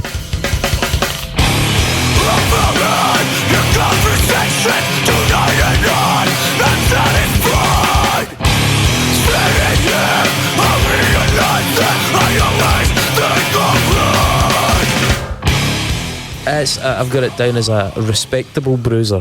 Yeah. We're going down swinging, basically. Yeah, you're like this. They're a good hardcore band still. They might have listened to a lot of Deftones and drank some Swedish tea. That famous Swedish tea. Yeah, but yeah, they can still make it happen Fish in juice. the pit. In the pit. In conclusion, Mark, do you want to go before? I was pleasantly surprised at how much I enjoyed this record, given I didn't really like Poison the Well when this came out. It's definitely aged better than the two records beforehand. Mm-hmm. It does stand the test of time in that regard. The Deftones comparisons are really fair, I think. It's funny hearing all these Deftones comparisons and actually going back to it and hearing the Deftones in it, because when I was listening to Age 20, I didn't get that at all. It really doesn't sound like Deftones, but it sounds like bits of Deftones. Yeah, exactly. Once you deconstruct it, you're like, oh, right, wait, yeah, I see what's going on here. I like it, don't love it. Mm-hmm. I think Poison the Well are really underrated as a band because their influence in the genre is huge. Bands like Bring Me the Horizon are so fucking massive. Bands like Architects are so fucking massive because they started off with this sound, yeah, you know, or a version of this sound. I was musing on this earlier on today with my pal Craig. Shout out to Craig, I know he's listening. It's interesting because this style of metalcore with a kind of emo influence, it just vanished, you know, because they stopped doing it as well. It just kind of petered away. The more Killswitch engaged, the more sort of death metal inspired stuff continued to keep going. Yeah, the bands that were carrying this can and kind of took it down the road are bands like Architects and Bring Me the Horizon, who are now two of the Bring Me the Horizon, one of the biggest bands of that genre in the world that aren't on Slipknot, and certainly one of the biggest bands in the UK that are a heavy band. And well, I mean, both those bands headlined the Hydro. Yeah, exactly. Which is absolutely mental. I could never imagine it'd be Architects, man, but yeah, I know. You know, it's wild to see that they got there. Yeah, I saw Poison the Well upstairs in the Barfly. Fuck, I played it upstairs in the Barfly. Yeah. But no, I think it's a good record. I think Poison the Well need to go in this discography. I think they are an unsung band. It's not an overlong album, yet I think the presence here. They're good at brevity, this band. Yeah, but I think there's the fact that there's a couple of weak tunes at least suggests to me I would probably have liked it more if it had missed them out and come in around the 35-minute mark instead of 43. I don't think it's a classic, to be honest. The catalogue to me demonstrates that this sits between their sensibilities.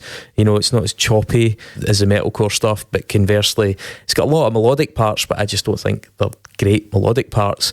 And I think maybe that's the issue. They try a lot here, which is admirable. I respect that, but I'm comparing each of those elements to better acts, so that the better hooks of Deftones or Cave In, the better post-hardcore of Snapcase, the better, you know, or the feral intensity of Converge or Botch, and so on. So anything they do, I just think there's a better example of it out there, and that's kind of unfair maybe, because if you did a multi-ratings breakdown, you know, they never really get above a 6 out of 10 for me on any of those scores.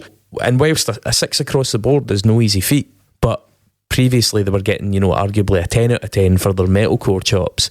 They've now watered that down to become a sort of 6 out of 10 at a lot more things. They're a bit more jack of all trades, but exceptional at none for me. So I'm just sort of left shrugging about the band in general. And I just to conclude as well, I just think Versions is better. Fuck knows why. I just think Versions is a much more likeable album. What was your experience listening to the whole discography, Dave, after so many years? It probably just confirmed exactly what I thought, weirdly enough, from 20 years ago, that the opposite of December has got two good bits of breakdown that I really enjoy, that I'd put on a gym playlist. That Tear from the Red. Tear from Red. Tear from Red. I really like Botchla, and then there's a couple other songs Lazzaro's that are fine. Good. Yeah. But like when you hear Botchla, and you're like, fuck, I want to listen to that album, because you basically are expecting a White Pony, and then you don't get White Pony. You don't get White Pony, you get Botchla followed by some hardcore. And then Versions I do like, but it still just didn't grab me. Like, the melodic choices don't get me at all. It's like trying a bit too hard to be interesting and dark. Same with Tropic Rot. I think there's good bits on it, but I don't think it's got any hooks. And then I've just always really liked this record. Would I listen to this now if I heard it for the first time? Possibly not, because it's, you know, it is what it is and it's aged a bit. But I just think it gets it right it's the Goldilocks zone for me, for that band. I really like the sort of cheesy emo bits, because I'm way more cheesier and emo than you are, Chris. Nostalgia points. I'm in touch with my feelings, Christopher.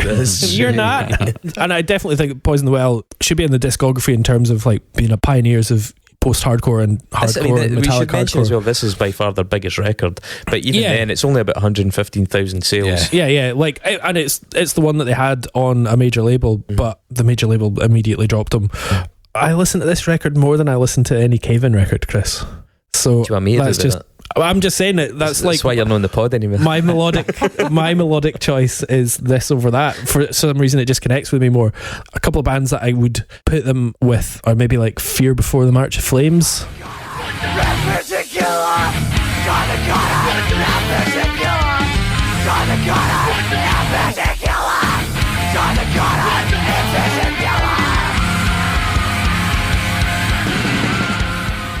That's like Interesting. I've not heard that name for a while. But yeah. who then became Fear Before? Yeah.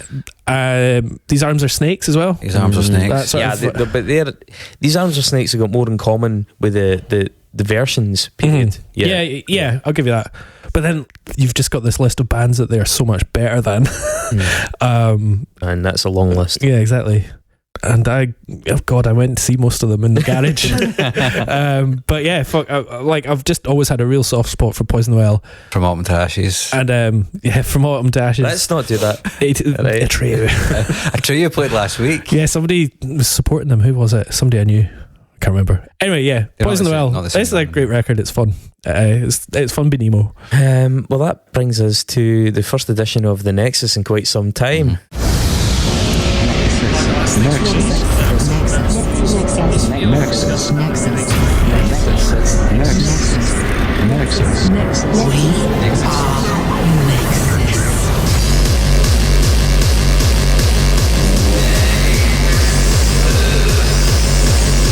A complicated series of connections between different things. The Nexus this week. David, you'll be going first, but we are going to link in honour of your return to the return of another great David and David Cameron. David Hammerin. So basically what we got to do is link Poison the Well to David Cameron in a 6 degrees of separation style event. Now, I've done a bit of a mark here and I've tried to get it done as quickly as possible. Oh, you have? Well, I almost did a me, then I found a really interesting route that I just had to go down. all right. Well, at one point, one of their bassists, Poison the Well, was called Alan Landsman. Alan Landsman. Yeah. Alan Landsman, he was in Poison the Well until the end, Target to Nevada, and worked for an indie record label. And in 2018, Landsman was convicted by the US Attorney for District of Maryland for conspiracy to commit mail fraud. Wow. Now, that's a classic old school fraud. Not digital fraud, not Mail fraud. not Chris Cusack fraud, mail fraud. Yeah, that makes me nostalgic. Yeah, he was sentenced to 30 months prison, so yeah, real went for it. But he was, what would you say? The judge in his case was the chief US district judge for Maryland, James K. Bredar. I have to correct you and say Marlon. Maryland. Baltimore, Maryland. And James K. Bredar, chief United States district judge, previously been a magistrate of the same court, born in Omaha, Nebraska. Is that right? Same place as Bright Nebraska. Eyes. Yeah.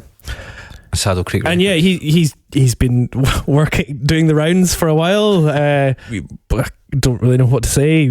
Deputy District Attorney for Moffat County in Colorado from 84 to 85. Very exciting. Stuff. But in 2010, he was nominated to be United States District Judge by President Barack Obama. Barack Obama. Do you remember him? He was a nice guy. Those were the days. Those were the days. Remember he just erased racism? Can you remember that? Oh yeah, that was class. That was brilliant. Solved a lot of stuff. And Barack Obama. Well, here's Barack Obama watching the UEFA Champions League final 2012 with Francois Hollande, Angela Merkel, a few others, and Mr. David Cameron, who's cheering Chelsea, scoring a goal, even though he supports Aston Villa, and then accidentally said that he supported West Ham at one point because he's a fucking moron. He is a fucking moron. He is. Absolutely. West Ham. He just liked ham. That was that, Exactly. He couldn't help himself. Well, yeah. So there is some. You get deducted a point for mentioning that. Pigs. Yeah. I don't know if people in the other countries know about this. Oh yeah, that's true. So Poison the Well must have played with Pig Destroyer at some point. Mark, does yours have any mention of pigs? No. Shall I go? David Cameron There was talk that he skull fucked a dead pig. It could just have been idle chatter, Yeah, it but we might all be like to just think it's gossip, true. but, Yeah. Mine's is quite long. Is yours quite long? Don't want to boast. How big's the pig's head? Okay, I'll go. So Poison the Well's current bassist is Bradley Grace. How do you know that? How do they know that? He actually It's updated on teletext. He actually performed on the Tropic Rots. He's been with them. Teletext, fuck me. I'm going to have to explain that now as well. Carry on. How do you explain teletext? No, I don't, because it is a harder task than we initially It was thought. like the internet without paedophiles. So he played bass in the Tropic Rot. So I think not long after the Tropic Rot came out, they stopped being a band and now they play the occasional reunion show. So Bradley Grace is actually from Ireland, but he grew up in Jupiter, Florida when his family moved there in 1990. There's a place called Jupiter in Florida. Yeah. Oh, yeah. His dad is Brendan Grace. Yeah, guys, does that name ring a bell for anybody? No. Yeah, so he first of all he was an actor. He played Father Finton Stag, Father Ted. Fuck off, He did, really? Aye. The father of a Poison the Well member was in Father Ted. Yeah, It's fucking, I mean, that's a Wow. great connection, right? Wait, This is why the Nexus it exists. gets even fucking better than that, by the way. Okay. I just got to go in a direction you would never even This imagine. could be an all-time great for Mark. Yeah. And I killed Dave Grohl. Yeah, so for those who've never seen Father Ted's, he basically is a guy who Father Ted calls worse than Hitler because you wouldn't find Hitler playing jungle music at 3 a.m. Because he's a very loud and obnoxious guy and he ends up playing jungle through a massive boombox as well as being, just generally an arsehole to everybody. Worse than Father Jack. Yeah, because he replaces Father Jack because Father Jack has to go to hospital because he's got hairy hand syndrome. That's right, aye. So, yeah, anyway, a good bit of telly. You can see it on YouTube. Oh, fuck, he's got a brilliant catchphrase that was like, oh, fuck, I can't remember it, but it is funny. By the way, I got the keys of your car and I drove it into a big wall. If you don't like it, tough. I had my fun and that's all that matters. Oh, God, watch Father Ted. If you've not seen it, please, out there, go and see it. Another thing about Brendan Grace is he wrote the song The Combine Harvester. Well, I've got a brand new combine harvester and I'll give you the key. Come on now, let's live together in perfect harmony. I've got 20 acres and you've got 43. Well, I've got a brand new combine. That song was a huge hit in Ireland and was subsequently covered by the Wurzels in 1976. I've got a brand new Combine Harvester. Really? Yeah, you wrote that. I'll give up drinking Strumpy and that Lerner and Lime. 'Cause I got a brand new combine harvester and I'll give you the key. Come on now, let's get together in perfect harmony. Wow. Fucking hell. This is Raj. Yeah, man. This is like the best Nexus Mark's ever done. Wow. And I killed Dave Grohl. The Wurzels have been going since 1966. They are still a fucking band, Yeah. right? They actually play a style of music called Scrumpy and Western, Delicious. which is basically just comedy folk songs from the West Country in England. Yep. From 1995 to 2002, they had a bassist called Dave Wintour. Dave Wintour was a session player, and he played with people like Rick Wakeman, Eric Carmen, Roger Daltrey, Steelers Wheel, Russ Ballard, and Leo Sayer. He also played bass in the song "Damn It, Janet" from the Rocky Horror Picture Show. Yeah. There's two ways to get to David Cameron from here. I'm going to go the kind of worst one. The other one is a bit shorter, but it's also quite interesting. But I'll go with this one. So, Rick Wakeman played. Don't blow it, Mark. You're on to a winner here. Rick Wakeman played keyboards in Yes, right? Yes. He was also one of the number of celebrities that have done that did star in a reasonable price car on Good work. Top Gear. Yeah, he was one of the celebrities who did it on episode 1 of season 8 when they brought in a new car. There's a bunch of people who did it. One of the hosts of Top Gear was Jeremy Clarkson at that time. And he's a resident of Chipping Norton. The Chipping Norton set. Yes, which is where he now lives and also has a farm from which he films the TV series Clarkson's Farm. Well, it's David Cameron fuck pigs. David Cameron, well, he probably could get access to one there, but David Cameron is the Lord of Chipping Norton. As of as of yesterday, I think. the 17th of November. Yeah, that's correct. Aye. Wow. But here's another random aside: is David Cameron actually appeared in Top Gear as well? Did he? Yeah, they did an India special, and he appeared on camera as Prime Minister saying, "Don't go to India," and they went and did it anyway. So it's like a weird act of defiance. All right. Yeah, totally bizarre. But a bonus, a kind of alternate route, I suppose, is Dave Winter, who played with Roger Daltrey. Roger Daltrey was in The Who, so was Keith Moon, and Keith Moon owned a hotel in Chipping Norton called The Crown and Cushion. So Also, Roger Daltrey supported Brexit, and David Cameron allowed Brexit to happen. There you go. Yeah. So yeah, that is my nexus. Great work. Poison the Well have their own hot sauce. They actually have two via the company Soothsayer Poison the hole. in Chicago. Well, actually, no. One of them's called Hotchla, Oh, that's good. That's I'll good, give yeah. him that. and one of them is called Wish for a Sauce That Burns. Wish for a wings that Yeah, that's one of the. something. Well, there you That's go. off first record. Isn't So it? that company also makes a hot sauce for the Flatliners. Oh yeah, Yeah, shit, yeah. called Big Smoke. Apparently, that band is What's the company called? they're called Soothsayer. There you go. Is another plug. Fronted by Chris Cresswell, the Flatliners. That is not the company. Probably one of my favourite bands of all time. Yep. Also played and toured with Chuck Reagan. And is in Hot Water Music. Chuck Reagan, who's in Hot Water Music. So's Chris. Who supported Alkaline Trio at the Glasgow Barrowlands. Another guy who played the Glasgow Barrowlands was Jerry Cinnamon in December of 2017, when he became the first unsigned artist to book and sell out his own show at the venue, and he then added a second night which also sold out the following evening. All DIY. He's since sold out Hampden Park. Yep, he booked his own. Did 2 nights. He at booked his Hampden own Park. show at Dublin Arena or something like that, where he Yeah. just phoned up the venue, like, I'd like to book it, and they started laughing at him. Yeah. He was like, no, I'm serious. He's a fuck. It's very. Jerry It's- Cinnamon is very interesting. It's astonishing, man. It really Incredible. is. I mean, I've told you the story before about how he sold out the Barras, and then he didn't have a bus or anything like that. His mate was giving him a lift in a Ford Fiesta, so he had to reverse up the door and climb in the window because so many folk were trying to get his autograph. So it's There's Jerry Cinnamon tribute acts out there now. I believe that. There's Gary Absolutely. Cinnamon. Gary's. Yeah, it genuinely is. Like, go up Paisley, you'll see Gary Oh, Cinnamon. what's that? Barry Nutmeg. I was going to say, you know, that like most cinnamon that's on the market's not actually cinnamon, it's something else. It's like a cheaper yeah. version, so you could be Jerry that, whatever that is. Anyway, a year later, December 2018, Jerry Cinnamon already had celebrities heading to his Barra shows.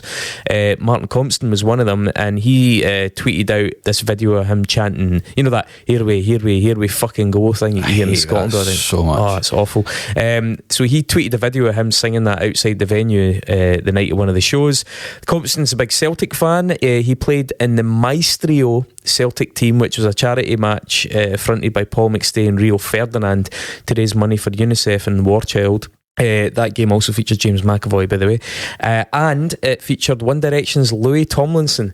Louis Tomlinson was making his bold return to Celtic Park almost exactly 1 year after spewing his load on the pitch during the Stilly and Petrov charity fundraiser.